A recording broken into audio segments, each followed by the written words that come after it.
Hey, welcome back to Sophiology Central, as I keep calling it. I don't know why. Uh, Today, well, before I start, I just want to say that what I'm talking about today is not really an infomercial for my course on Shakespeare, but I am doing a course on Shakespeare. It's called Shakespeare, Magic, and Religion. And if you're interested in it, I'll put a link in the show notes. And what I'm going to talk about today is based on a recent Substack I wrote. It's the title is "The Age of Resentment," and it's based on insights I have uh, come to over decades as an English professor and people guy hanging around academia. So so strap yourself in. I'm not going to read it, but I will probably read parts of it. But I'll use my Substack as a kind of guide. All right. So the Age of Resentment, and I'm calling it a lab leak theory about how culture is downstream from literary criticism. And we'll start with Harold Bloom. Now, Harold Bloom, who died in 2019, was probably one of the most formidable literary critics, certainly of the second half of the 20th century and probably for the beginning of the 21st. But beginning of 21st, he was getting old, so he was slowing down and he was taking on other kinds of projects and not really writing as much as he had, especially in the 70s and 80s, which were his heyday. But the thing is, if you hang around, he's probably the reason he's formidable is because he's probably the most well-read and the most insightful reader. Well, not the most, but one of the most insightful readers of literature, and certainly in American academia for that period I talked about. I think the other ones I would talk about were probably Stanley Fish is a really good one. Even though you don't always agree with him, guy's a great writer, got interesting insights into literature. His book, Self-Consuming Artifacts, is fantastic. He wrote couple of really good books on John Milton. Another one is George Steiner, whose book, Real Presences, really did a lot for me in learning how to be a literary critic. I mean, how to write interesting literary criticism, which not most people do. And the third I would say is Kathleen Raine, who was a British poet and Blake scholar. I think she headed the Temenos Institute, which is a really kind of a cool thing we have in England. Um, Around London, they invited me to come and speak next time I'm in London. Well, I haven't been in London yet. One day, one day, hopefully before I die. But anyway, Harold Bloom is universally reviled in academia, at least most of the 20th century. Most of the time I was working. Um, and I think it's because there's an incredible envy. Well, they hate him because he was against theory. Like if you talk about post-colonialism or feminist theory or Marxist theory or I'm sure queer theory, all those. He was kind of against all those. He called them the schools of resentment, because if you've spent any time in an English department, you would know that, or even an English class in college, that so many professors, it's like they hate the thing they're teaching, and they're trying to teach you that literature is just, this thing propped up by dead white males, or that it supports racism or colonialism or it's homophobic, whatever it is, right? Nobody actually likes poetry, which when you get in there, you're like, how did this happen? You would think um, people take all the time to devote themselves to a discipline to learning it would actually love it, and I think when people get into it at first, that's why they're drawn to it. But I think they're taught they're taught to hate, they're taught to rage, they're taught to envy, they're taught to feel aggrieved through the process of an education, and we know this happens all the time. Thank God I was never one of those, but the reason I think I wasn't one of those is because I didn't start college till I was 25 or 26, and so I think I had built up some immunity and some independent thinking by the time I got there. Younger kids, and I know this from teaching, are much more malleable, and they still want to please daddy, when they get into or mommy, when they get into the professor student relationship, so they're easily manipulated. And when people talk about colleges, universities being indoctrination centers, and there's a lot to be said for that. There is just a lot to be said for that. But anyway, so Bloom really stepped onto the stage of literary criticism with a really excellent book called The Visionary Company, which is about the English Romantics. I think it came out in 59, early 60s. I don't have the date written down. He also, if you know, there's a David Erdman edition of The Complete Poetry and Prose of William Blake, which was put out by the University of California Press. And Bloom did all the notes for it, and they're really informative notes. I mean, I don't always agree with him, but I always think he's interesting. And his books are likewise. He writes with style. He writes interesting prose. But here's the thing, though, right? Academia is full of people who hate him. But I haven't met anybody in academia, and I know some really bright people, who could hold a candle to his erudition. I know I'm sure there's got to be somebody out there who's in the ballpark, but I haven't met him.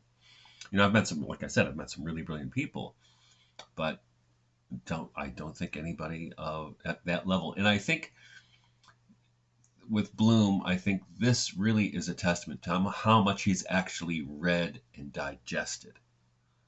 Right? That's what makes him formidable, because I think he's probably read and digested more than almost anybody, because he started very young.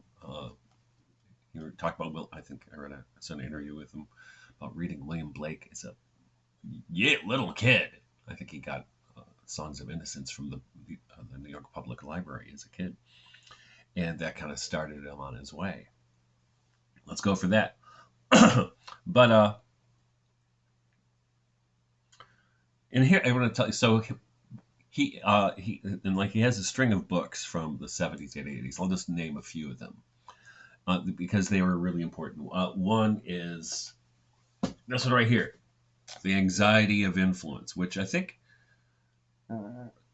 appeared like an atomic bomb in literary criticism. I think it was in 73 when it first came out. Yeah, 73. And because he was talking about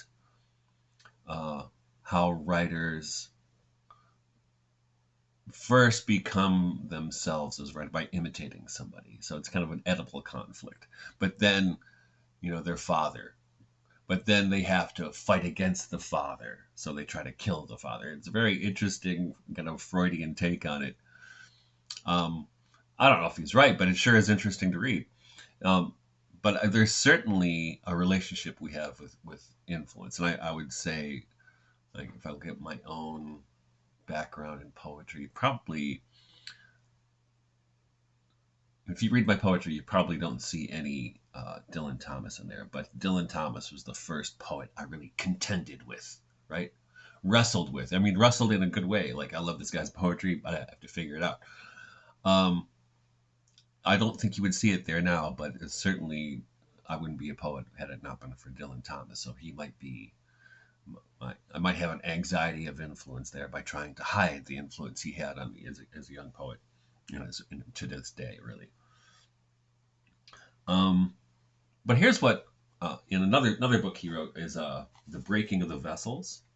Now, if you know that, the Breaking of the Vessels refers to an image in the Kabbalah on the Tree of Life, that light was filling up Keter, the top, that the first Sephirah, and that it filled up and it broke.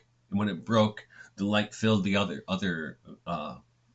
Sephirah on the Tree of Life, Sephiroth, on the Tree of Life.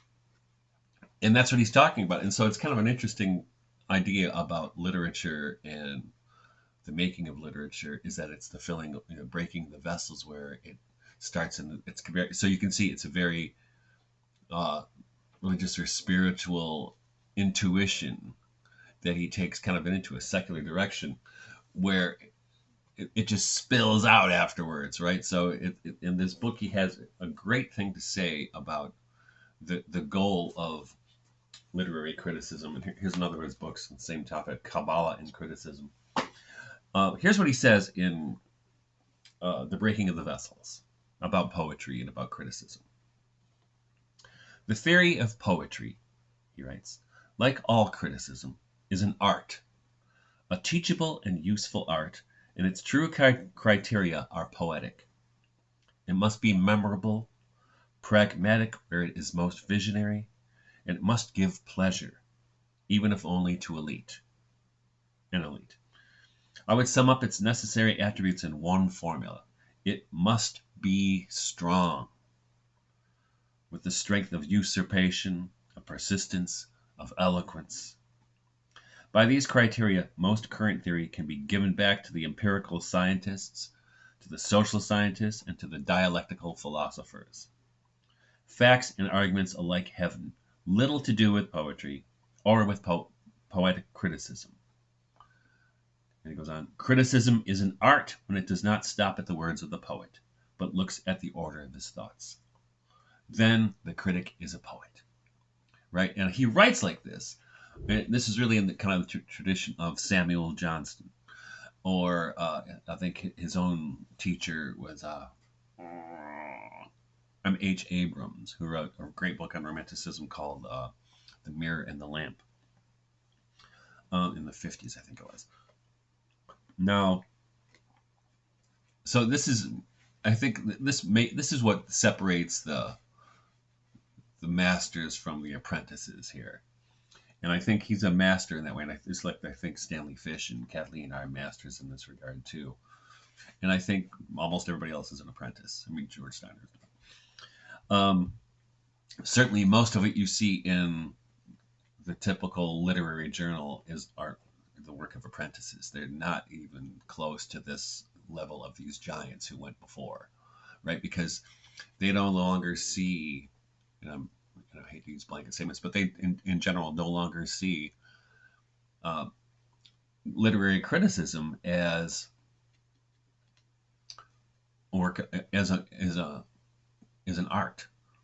They see it as political science for the most part, very general. And here's an interesting aside. So even before I knew about Harold Bloom when I was in college, one of my professors called me the Harold Bloom of Berry Grove College. And I imagine this is because my essays I would write, I was always trying to make them a work of art. I don't know if it was successful, but that was my goal. And I wanted them to be, they could stand alone, not just a college paper that you do for a grade, but something, I had a greater vision for it. And I brought in all kinds of insights from, maybe the Kabbalah, maybe whatever else I was interested in, history, philosophy, psychology, So because I was a kind of a omnivorous and voracious reader, even outside of class, so I read all kinds of stuff. So, but professors like students like that. They like kids who are interested, right? So that was when I first heard about Harold Bloom. I said, well, I should check this guy out, and I did. And I'm not like it's not like I read Harold Bloom all the time, but I did have a period where I read a bunch of his books, trying to absorb what he was getting at, And he's pretty brilliant man. But then when I went to graduate school, I was working on I was doing an essay, and I had class on 17th century literature. I was working on a paper on the Catholic alchemist, swashbuckler, and apologist Sir Kenelm Digby. And I was studying him and reading everything he wrote and thinking about him. And his father was part of the Gunpowder Plot, and his wife died prematurely, and he was involved in experiments in palingenesis, which is raising a plant from its own ashes, kind of an alchemical thing, right? And what happened, I realized what he's doing is, palingenesis became for him what we call in literary and poetics is a metalepsis, which means it's like a piece of a metaphor that indicates something. But if you don't know what the metaphor is, you might not get it. But I think, and it's kind of also a Freudian mechanism, metalepsis or transumption, that this little piece of a thing is really connected to a deeper psychological issue. So give an example of metalepsis. When somebody says, "Hey, I got to leave. I got to catch the worm tomorrow." Well, that's a metalepsis because what he's referring to is the metaphor, the early bird catches the worm, right? So in my take on Callum Digby, palingenesis was like that little indicator pointing to not that he just wanted to resurrect the plant from his ashes, but he really wanted to bring back his wife and his father, which kind of makes sense when you think about it, but no one had thought about it before. And that actually appears in my book as a chapter in my book, Literature and the Encounter with God in Post-Reformation England, which was actually a book version of my dissertation. But anyway, I was in graduate school, and I was working on this paper, and I said, I should talk to Harold Bloom about this. I'll find his email and email him. So I did find his email, and I emailed him and told him what I thought, and he got right back to me. I think I would send him a copy of the draft of the paper. Gets right back to me, gives me some pointers or advice, and I go to class like that week. Grad classes are usually in the evening, so that evening I'm in class, and before the professor gets in the room, I'm telling my friends, "You never believe what happened to me. Got an email from Harold Bloom." They're like, "Harold Bloom?" And they're so, and the professor walks in and goes, "You got an email for Harold Bloom?" I said, "Well, I call him Hal, but whatever." So yeah, so I have kind of a history with Harold Bloom. But here's the thing. I'm not talking about really, my point in making this video and writing that Substack was not about Harold Bloom, but about the schools of resentment that they talked about, right? Because my theory is that bad literary theory, I'll read it from my essay. What I want to write about is how bad literary theory has spread into the wider culture in the West over the past generation or so and wreaked havoc upon the body politic. Those schools of resentment, he calls them a coven, the coven of whiners, if you will, have contaminated every corner of our culture. Think of it this way. The English department is the Wuhan lab, get it? Theory is the virus the professors have engineered, and we are living among the ruins of a lab leak in which some have been infected by direct injection when they got an English degree or whatever degree, but far many more have been infected through shedding. Which I think that's a brilliant way to put it. And this has happened, and this is going. So the schools of resentment appeared in the 1970s on college campuses. Theory became a big deal. Went for it's still going today, but certainly 70s, 80s, 90s. It was gangbusters when I was there. It was going crazy. And so I was interested. A couple days ago, as I was putting together his essay, I said I should figure out or find out what percentage of college undergrads were English majors over time. And actually, I did try to do an internet search, and I couldn't get any place with it. It was just cumbersome. So I turned to X and Grok, which came up right away. It was fantastic. So I got some statistics here. Let me lay them on you. Now, I couldn't find anything prior to 1970 because they probably weren't keeping those kind of records prior to that. And I would also say I'm going to assume that before 1970, the percentage of undergrads who are English majors was much higher than I'm going to start with in 1970. That's my assumption, and I think it's a safe one. I would even put it at 20%, maybe more. But I don't know. I mean, if somebody knows, let me know, because I've been trying to find this for a few days here. But here we go. I'm going to bust out some statistics on y'all. So 1970, 7% of college undergrads were English majors, which is it's healthy. 1980, it was 7.6. There was a bump for some reason. I wonder if it had anything to do with the downturn in the economy in the late 70s. Don't know. 1990 dropped to 6.7, so dropped about a percentage point. By 2000, though, it was 4.1%, or almost 3% percentage, or 2 percentage points drop. And then, no, I'm sorry, 3. And then 2010, it's down to 3.1, so another drop of 1%. By 2020, 2.6. And as of 2024, it was 2%. Which means if we keep going, we're going to be into negative territory pretty soon. So great job, English departments. Now, here's the thing, though. I mean, why did that happen? Why did that decrease in English majors happen? Now, you might first say, well, it's because of economic factors, and people go to college to get jobs now and not to get an education. And there is some truth to that, certainly. But this this slide happened long before that happened with college tuition costs and the job market and things like this. Long before. So it was this, and I would say that this drop in English majors shows up. I don't know because for sure, to not knowing what happened in 1960, that it shows up and is parallel to the growth of literary theory being taught in college classrooms.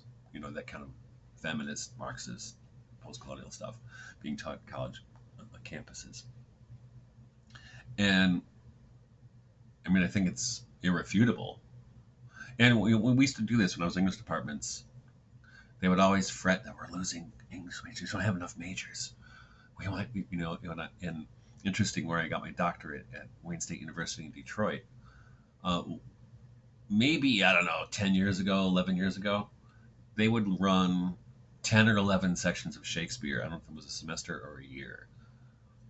But now they can barely do 1 or 2 a semester, from what I heard. I'm not an insider anymore, so I don't know.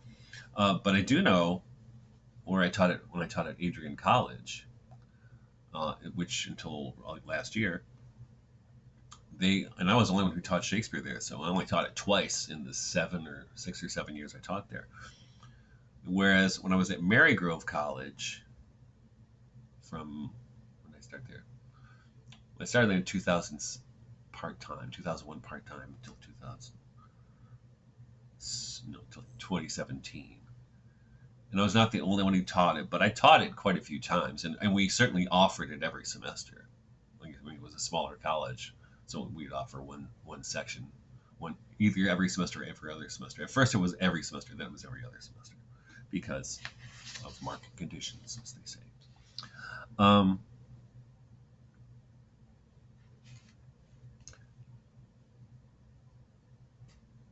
Now, the thing is, and I have raised this issue with colleagues in English departments, is maybe we should teach students what's great about literature, and not that it's a big ripoff. You think maybe it's a bad marketing plan? You know what I'm saying?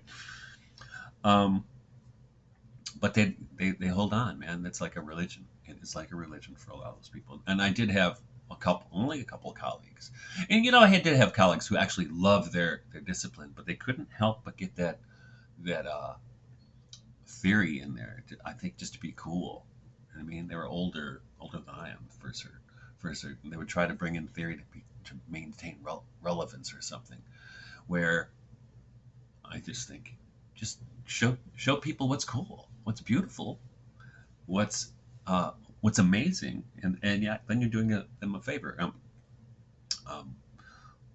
Samuel Taylor Coleridge, right? He said, anybody who shows me there's a defect in in a work of literature is not telling me anything I couldn't find out myself. But if you show me this, what the wonders that are there, now you're doing me a favor, right? And I think that's been kind of my approach to teaching ever since. So I'm a romantic. I'm a romantic professor.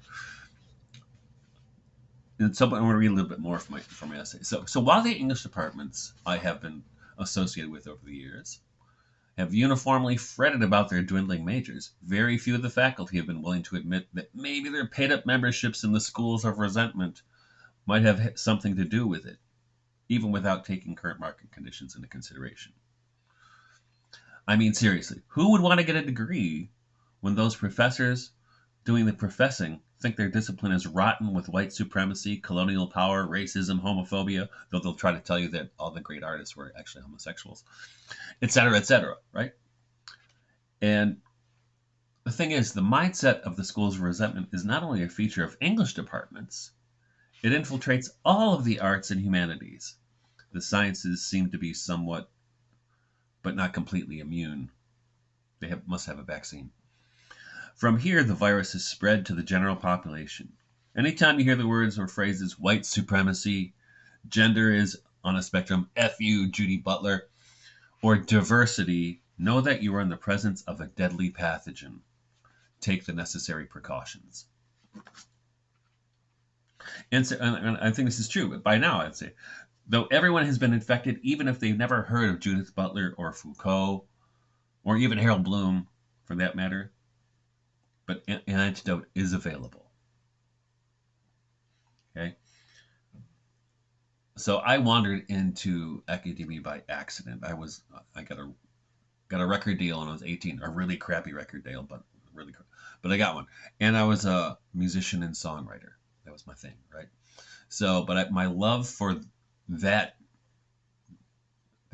domain, I carried with me when I dropped out of the music business at 26 or whatever I was, and went to college and into the study of poetry, right? So this kind of enthusiasm, which means to be filled with the God, I carried with me from my love for music and songwriting into not only the study of poetry, but writing poetry and also writing essays. Like I told you, I had my passion for it as a college student. And I was not interested in literature as a way to unpack misogyny or detect structures of power. Right? I was interested in showing them what's remarkable. You know, the mega ergon, the great achievement that happens in these works. I mean, Shakespeare is a great example because Shakespeare is kind of just rotten with great achievement, you know, and great human insights into human nature. Another one I love to teach was Far from the Madding Crowd by Thomas Hardy. I love teaching that book. But my main thing has been poetry, especially poetry of the 17th century. The metaphysical poets. That's my homeboys right there. And so, you know, and this is the antidote, I think, to all this kind of woke nonsense that started in colleges and leaked out into the general populations of the West. But this is the antidote: is love, right? Is what is great, what is noble, what makes the human infinite, as Philip Levine, the Detroit poet, would say. And that's why he called himself kind of a romantic. He said, because I think the human is infinite, right? And Philip Levine, if you don't know, writes some really gritty working class poetry, but through that gritty working class poetry, you see transcendence very often, right? You know, the triumph of the human spirit. That's a great thing to see.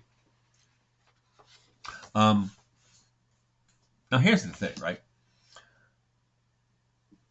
Before COVID, most of those smaller liberal arts colleges, like the ones I have taught at, and actually, I would say some state universities as well, public universities as well, were in danger. They were on the verge of collapse, of extinction, especially liberal arts colleges. And in fact, where I used to teach Mary Grove College, where I went to school, we went extinct in 2017. So all that woke stuff didn't help keep us alive, huh? But they're all going to go because it's not just because of the schools of resentment that infiltrate most disciplines except for the sciences, though it does get in there as well. The sciences are a little bit more immune, as I said. But they were all about to collapse. But what happened is COVID came to the rescue. And when COVID came to the rescue, the governments, at least again in this country, flooded those smaller schools with money. So it gave them a lifeline. It can put them on life support. But I think it can't last long. And the other thing is it's demographic winter. There just aren't the bodies to put in those schools. So what do? They offer scholarships for bullshit sports like esports. Get an esports scholarship. Oh my god! Or I think I saw at Adrian. Was it Adrian? I think it was. They were even giving scholarships for cornhole. That thing where you throw a beanbag into a hole on a board and like horseshoes, kind of. Oh, no wonder civilization is collapsing. It deserves to. But I would have to think that the jig is up. That those schools are going to collapse. I would say within 10 years, but maybe it's 5, because it's just unsustainable. And of course, it's also unsustainable the debt with which those kids are racked who go through college these days. So you could, in the 1970s or so, you could, even through the 80s, you could go to college full time, and you could work in the summer, and you could make enough money in the summer to pay your college tuition and fees and stuff. Not so anymore, right? It's a racket. It's a racket. And I used to tell people in our faculty meetings at Marygrove, I said, does anybody else feel guilty about saddling these kids with all this debt and they come out with marginal skills? Does anybody care? And they all thought, you're just being insensitive or racist. But I wasn't. I was being, those were words said out of care for the students. I don't want to see, I wouldn't want to see that happen to anybody. So the government flushed those colleges with monopoly money, and it's not going to last. And so it's probably a good idea that all those schools die, because not only, is it unsustainable financially, but it's, you can see what we've done. You can see what has happened by unleashing the woke virus, or the schools of resentment viruses upon the public. And now people are at the point where, people are targeted and don't even want to send their children to college and risk the chance of turning them into resentful, ungrateful little pricks, right? Which is, you see that. You don't see it not every college student is like that, but a lot of them are, right? A lot of them are, right? So here's the encouraging thing. I'm going to read this. The encouraging thing is that the alternative models of education, think of them as podcasts of education, are cropping up that invite the curious to participation in the mega ergon of culture. Not only literature, but in other disciplines, both traditional and esoteric, and everything in between. Now, I mentioned before Michael Millerman, Canadian scholar, is the philosopher.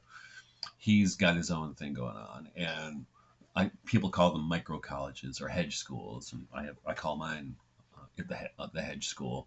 Martin Shaw's got it. He calls his the hedge school too, but I thought of it first.